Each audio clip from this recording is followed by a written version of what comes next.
আজ সকাল সকাল বাড়িতে এসেছে পাটা পোনা। আর পাটা পোনার সর্ষে পোস্ত বানাবো। কিভাবে বানাবো সেটা আজকে আপনাদের সাথে আমি শেয়ার করব। তার জন্য একটু ধৈর্য ধরে আমার ভিডিওটা আপনাদের দেখতে হবে। অবশ্যই 100% কার্যকরী রান্নায় আমি দেখাবো। যে রান্নায় ভুল কিছু হয়ে থাকে বা যে রান্নার টেস্ট খারাপ হয়ে থাকে সেটা অবশ্যই আমি আপনাদের জানিয়ে দেব। কোনো মিথ্যে কথা আমি আমার ভিডিওর মধ্যে বলবো না।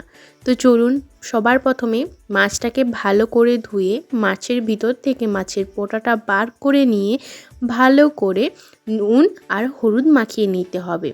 আপনারা 1 চামচ নুন, ছোট্ট চামচের 1 চামচ নুন আর ছোট্ট চামচের 1 চামচ হলুদ দিয়ে ভালো করে মাছগুলোকে মাখিয়ে রাখবেন।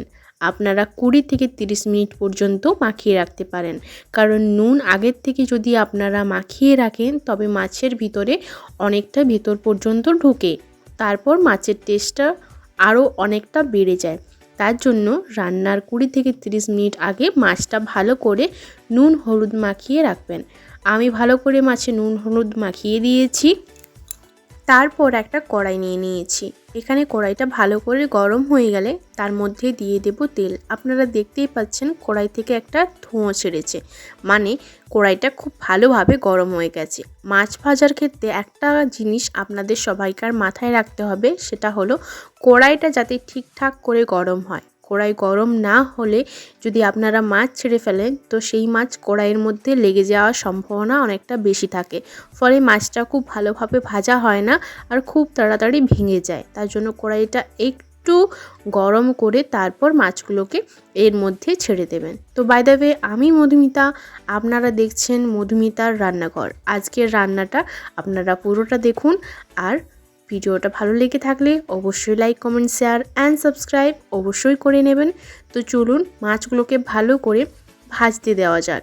এই যে মাছের তেলগুলো সামনের দিকে, আপনি যেদিকে রান্না করছেন সেই দিকে আসছে, তার জন্য কিছুক্ষণ ধরে একটু চেপে দেবেন। কারণ কি, একটু চাপা দিলে কি হয়, ওই যে মাছের তেলটা যেটা আপনার সামনের দিকে আসছে, যেটা হাতে পেয়ে হাতে পুড়ে যাবেন সেই সম্ভাবনাটা থাকবে না। তার জন্য একটুখানি ঢাকা দিয়ে রাখবেন, যাতে যতক্ষণ মাছের তেলটা ছিটকে আসছে ততক্ষণ ঢাকা দেবেন। অনেক মাছ আছে যেগুলো বেশি ফুটে, তেল অনেক বেশি সামনের দিকে আসে, যেমন গরুই, চ্যাং, যেসব মাছগুলো আছে সেগুলো কিন্তু বেশি এরকম হয়ে থাকে। তার জন্য আপনারা চাইলে একটুখানি ঢাকা দিয়ে ভাজতে পারেন। তো কিছুক্ষণ ভাজা হয়ে যাওয়ার পর কিন্তু মাছ উল্টাবেন, তার আগে মাছ উল্টানোর কোনো প্রয়োজন নেই। তো চলুন মাছগুলোকে ভালো করে উল্টে নেওয়া যাক। মাছগুলো ভালো করে ওলটপালট করে দিয়েছি, আর এই সময় গ্যাসের ফ্লেমটা একটু বাড়ানো আছে। তো বাড়ানো অবস্থায় থাকলেই কিন্তু মাছগুলো খুব ভালো করে ভাজা হয়, আর একটু লো ফ্লেমে থাকলে কিন্তু ঠিকঠাক ভাজা হয় না, আর মাছগুলো লেগে যাওয়ার সম্ভাবনা একটুখানি থাকে। তো গ্যাসের আঁচটা দু নম্বরে করে রাখবেন আপনারা। আমি যেহেতু এখন 2 নম্বরে করে রেখেছি, তার জন্য আপনাদেরও সেটাই সাজেশন দিয়ে গেলাম। এরপর ভালো করে মাছগুলোকে তুলে নিলাম একটা ছোট্ট জায়গার মধ্যে। মাছগুলোকে তুলে নিয়ে এরপর বানাবো মাছের মশলা। চলুন কি কি মশলা লাগবে সেটা একবার দেখাই।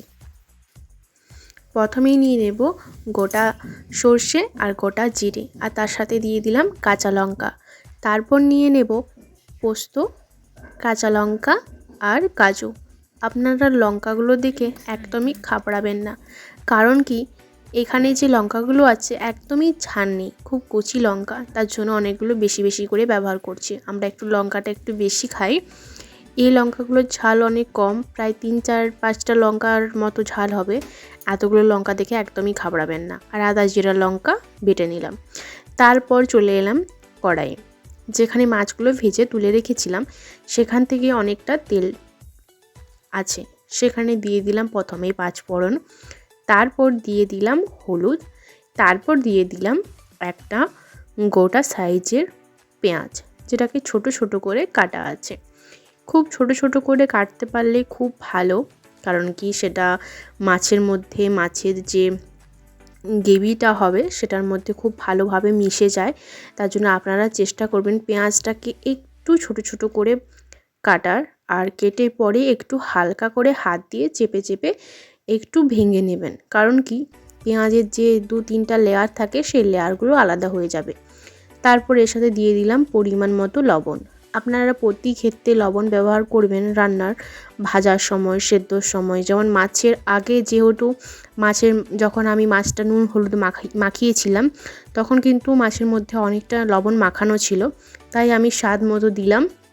এখন একটুখানি দিলাম, পরে টেস্ট করে আপনাদের বুঝে নিতে হবে। আর এখন দিয়ে দিলাম 1 চা চামচ চিনি। চিনিটা আপনারা তেলের মধ্যেই দেবেন আর একটুখানি ঢাকা দিয়ে দেবেন। একটুখানি ঢাকা দিয়ে দিলে পেঁয়াজটা খুব তাড়াতাড়ি সেদ্ধ হয়ে যাবে আর খুব তাড়াতাড়ি ভাজাও হয়ে যাবে। তাই 2 থেকে 3 মিনিট চাপা দিয়ে আপনারা একটুখানি পেঁয়াজটাকে লাল লাল করে ভেজে নেবেন, যেমন কাঁচা না থাকে। পেঁয়াজটা যদি কাঁচা থেকে থাকে তো আপনারা বুঝতে পারবেন মাছের গায়ের উপর পেঁয়াজগুলো জানি দাঁড়িয়ে থাকবে, এরকম মনে হবে। তাই পেঁয়াজটাকে একটু টাইম ধরে সেদ্ধ করে নেওয়ার চেষ্টা করবেন।